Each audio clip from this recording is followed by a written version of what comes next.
بکە چەورەیەوە نێمەبانی تاوە تەماحی پە بکە چەورەکە بیر وتی قەسەم بەخوا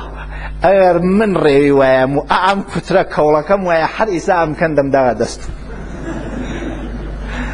ئەمەم کە دەردی سەر و زەژە بۆچی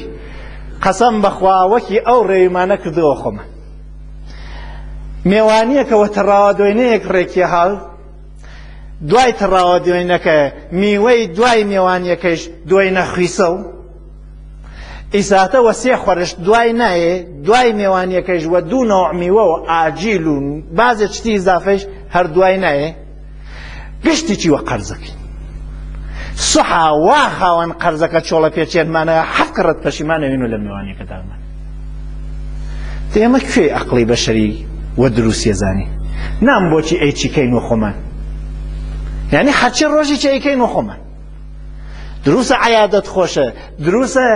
زەماوەن خۆشە دروسە فاتحەخوانی خۆشە سەردان لە یەکتری خۆشە منزورم محەبەتەکەیەسی نەو خودی فاتحەخوانی خۆشوێت دروسە سەرکێشی لە یەکتری خۆشە وەلێکانە ئەسڵ سەرکێشیەکەس نەو میوەکەی ئەسڵ عیادەتەکەس نەو وەسیلەی عیادەتەکەی بەنابەرین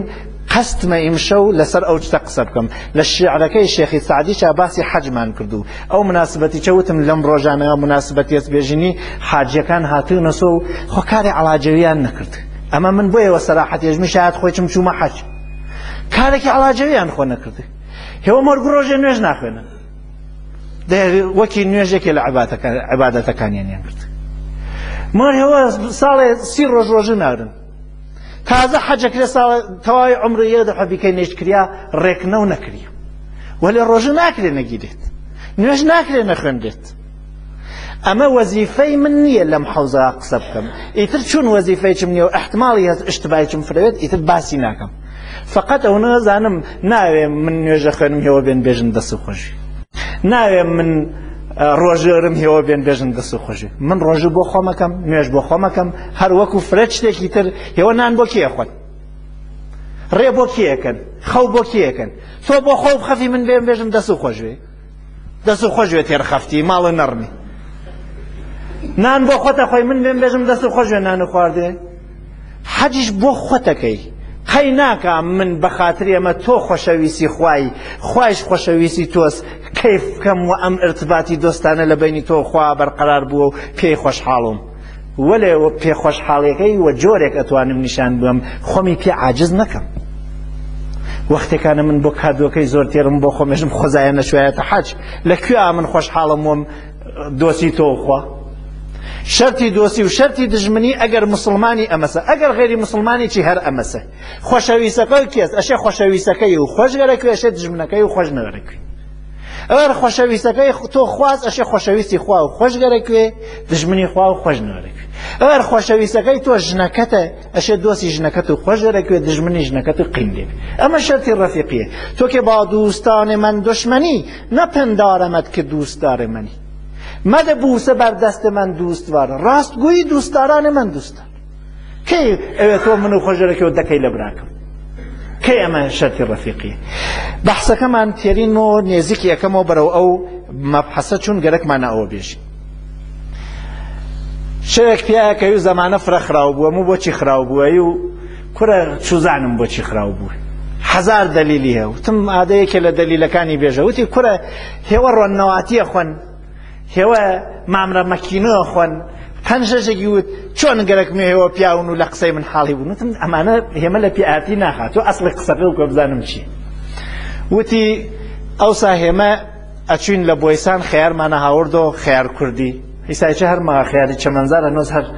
ئەتوانێ ناونیشانی ئەو قسەیەت وتی خەیاری کوردیمانە هاوردۆ لە ناوەڕاستە ئەمان کرد دوو لە تۆ زوانمانە داوە قەیۆکی لایەک یەژی سەردووی مارە ئەمان خستە ئەولاوە ئەم لاکێکیمان و هەر جۆرێ بواە پاکە کرد و خێمانە کرد و ئەمان خوارد ئیسایەوە خەیار درەختیە خوۆن لە قوڵی زووسانە تەرزەکەیکی هەر خۆش چۆن خیرەتتان بێت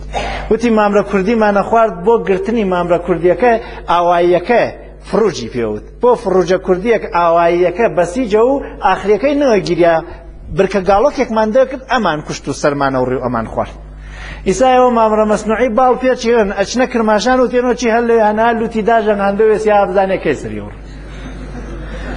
ئیتر هەر لەم بەزمە تەعدادێکی وتوتی هێوە ئەو کوڕی ئەم ڕۆژنە بۆ یەکانە خیرەتی هیچتان نییە لە ڕاکەوتینە ڕێ بۆ گەرمەسێر بۆ سەردان منێ دوای نەمانەکرێت ناوی تورەکەی ئەمانکرە ناوی شاڵەکەمان پێ ئەچینە ئەوێنە و لێژە چێشتنەوەیە هەرەومانەوە یەکەوە خوارد و پێ ئەهاتین و ئیساتە یەخچاڵی فریزرتان پڕ کردێ زاتتان نییە میێوانی بوون ئیساتە پوڵی خفرە ها لە باخەڵتان ناوەختە هەر پوڵنەوە بۆ مامەڵە پیاوە لە مەجلسا قسێ لە باوای ئەوە گەڕێنمەوە خۆی وا لە مەجلسا ئەزانێ باوای مەشهور وە پیاوێکی عەجیب و غەریب بووە ئەو پیاوە لە وەختی گەرمەسێر و کوێستانە قەساویە کرد ێژێ لە کەژی وەختی ئەچوونە کوێستان لێوێنە قەساویە کرد خۆ دەفتەر نەو حەسێ و کتێویش نەو و قەوڵی تاریخ و اقتصاد مبادلەی کالا بە کالایە دادوستە دوێ هەناروە گەنم وێ شامی نازانم وە شتێکی تروە شتیان گۆڕیەسۆ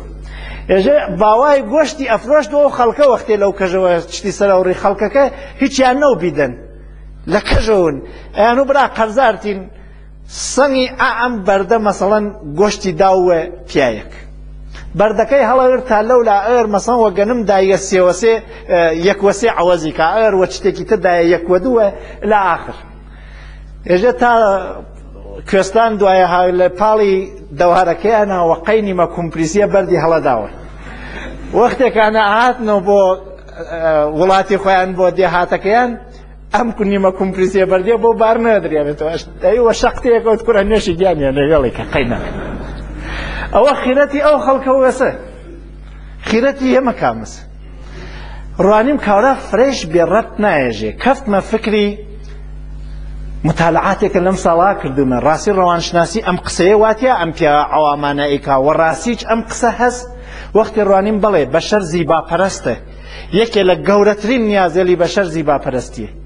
هێمە برسیمانەوێت برسیەتی زۆرمان بۆ بێرێت چێشت مهمە بۆمان ئەگەر برسی نەوین چێشتەکە دەفرەکەیکی مهمەوێ بۆمان دەفرەکەیکی خوجوانێت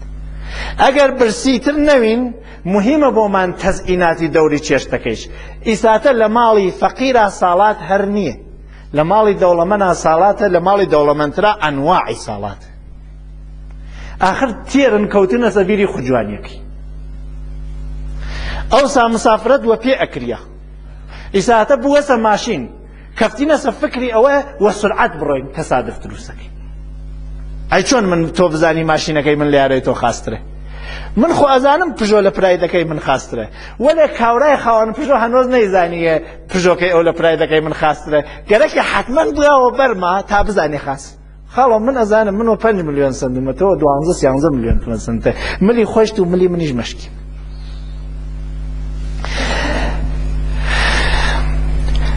ئەوسا ئەو نەخۆراکەم و جەژن ئەو نەخۆش و ئەیانوو ئەم نانە نییە ئاو نییە ئەم جەژن بۆ ئەو جەژن چی نییە ئای حیفەکەم کەس نییە پڵاو نییە نانە نییە ئاو نییە ئەم جەژن بۆ ئەو جەژن پڵاو نییە یعنی تۆ سێمان وەربرنج ناخۆی ئیتر بۆ هاربووی ئیساتە سوح ئەی خۆین نیمەڕۆ ئەی خۆین دەی چۆن هارنەوی ها وەڵا هارنەوین عەڵاجەویە بەهەرحاڵ ئەمانە با فرە نەچم لەسەری گەرەکمە بێژم هیچ کێ ناتوانێ منعی میێوانی بکە هیچ کێ ناتوانێ منعی سەردان بکە سەردان و میێوانی و سفرەی میێوانی و ئەسپاوی میێوانی جزی ذاتی بەشەرن ئینسان اجتماعیە و ئینسان زیباپەرەستە حەز ئەکا لە میێوانیە باشترین سفرە بۆ حەبیبی خوا بۆ میێوانەکەی خۆی داخا حەز ئەکا بە باشترین شێوەی ئەحترامی بورێت وەلێ ئەترسم شێوەی ئەحترامگرتنەکە بێتە چێڵە پێچەنی ڕێویەکەی ئەو نە ئەم میێوانە عەزیەت بکەیت ئەو نە زەجری بووی ئەو نە فشاری بۆ تێریت باعث ئەوێت کاورای میێوان هۆڵی وێت تۆ بچی بۆ ماڵی جارێکی تر گەڕاندی مەسۆ مختصەرەی گەڕێنمەوە شێخی سعدی چووە ماڵێک میێوانی ڕەفیقێکی و گایان بۆ سەر بڕی بەرانیان بۆ سەر بڕی کاوڕیان بۆ سەر بڕی بۆقیان بۆ سەر بڕی مامریان بۆ سەر بڕی نەوا لە کورسانێتر گوێبورن لەم قسە بۆق هێمەوە بوقلەمون ێژین وە قڕواق نایژین لە وڵاتێلی تر بۆ خۆ قڕواقیش بۆقیان بۆ سەر بڕی مامریان بۆ سەر بڕی هێلکەوڕۆنیان بۆ کرد تا ڕۆژی هێلکەوڕۆن هەر ئەی و ئەچمە و هەر ئەوان وە زۆر گیریانەدا بووە بڕێش و پەتڵە و نان و تەماتە و نان و خەیار شێخی سعدی دانیشت جا ئەوە چی حیساب بووە ئەم شتانە ناشتەوتی ئەم شتانە هێمەی شەسمان ئێوە مانگاتان سەرەوڕی کەڵگاتان سەرەوڕی هێمە نەمان بوو لە ترسام و بڕۆمەوە با سوحا من خیتنەوەم لەبەردەستیەوە. حەجکردن شتێکی تەبیعیە، وەزیفەتە بیکەی. بەشک و ئیسادە ئەسڵ حەجکردن ئیسا سەختە، ئەوسا ڕەحەتە. ئیسا بڕۆ بۆ شماڵ 500,000 تمەن خەرجەوە، دەی بڕۆ بۆ ماڵی خۆش 500,000 تمەن خەرجەوە. ئیساتە ئەوسا کاراوە پێچوو بۆ ماڵی خوا کەم کوڕێ ئەیتوانی بچوە حەرکێ بچوایە ئەیتوانی بچوە بۆ حەج چوون بەربەرەکانێنەوە مسابقەیژنەوە ماڵی خۆش خەڵوەت و ئیساتە وای پێهاتە کاورا بۆ بێتاقەتیش بێت ێژێ با دەبحەیە هەر نوێژی نەخواندە بۆ بێتاقەتی دەبحەیە چوە بۆ ماڵی خۆ بۆ بێتاقەتیە چوو هەروە بۆ بێتاقەتیە چوە بۆ دوبەیە چوە بۆ تورکیا چوە بۆ فلان بۆ فیساریش بۆ بێتاقەتیشە چوە بۆ ماڵی خۆ. سوبسیدی هەواپەیما و مسافرەتی یەک مانگەیە درێت بۆ نەڕوات. وای تێهاتە کاورا واجب الحەجە وەزیفەیەکی بڕوا و دڵێکی وا پێوە بڕوا حەجەکان نەوەی ناکەوی. یعنی ئیتر فەلسەفەی حەج بۆ عیبادەت و بۆ تەسکیە نەماوێ، بوەسە بۆ مسابقە و بۆ تەفریح و بۆ خۆشی. دەرنەتیجە نەفسی شتەکە خەریکە لە بین نەچووە. لە ئەو لای چۆ بوەسە هەم زیارەت و هەم تجارەت. کاورایەکەوا گەرەکێ بڕوا بۆ حەج بەڕاستی ممکنە بە نیمەڕێسیش پوڵی حەجی ناوێتەوە گەرەکێ بڕوا یەک چت نایەڵێ بڕوا ڕسمێکی گەن ئیمڕۆ لە حەجادا نریوە. حەج قسمەتێکی بووەسە تەفریح، قسمەتێکی بووەسە ڕسمی گەن. ئەشێ خوای لێ ڕازی بێت بچی بۆ حەج کە خوا فرە ڕەحەت لە بەشەر ڕازیوی. کاورا 100 ساڵ پەنی داوە تەوبەیە خوا لێ ڕازیوی ئەو نە ڕەحەت خوا لە بەشەر ڕازی. ئەم مەردمە لە حاجی ڕازی ناون، هەرچیەک ئەکا ڕازی ناون لێ چۆخڕانەک بێرە ڕازی ناون، ئاوی زەمزەم بێرە ڕازی ناون، تەزوح بێرە ڕازی ناون، دووربین بێرە ڕازی ناون، هاوپەیماکە نایگیرێ. کورە بەخوا گشتی لەم خەیابانی جوان ڕاستێن وەیسمی حەجەی دەنە مەردم گشتینە 90%. بەخوا برا هێوەش فرەشت با ئەکەن چت ئەوەن بۆ حاجی و حاجی چت تێرێ بۆ هێوە. حەجەکە ئەسڵە نە ئەم مامەڵەی پاڵی حەجە.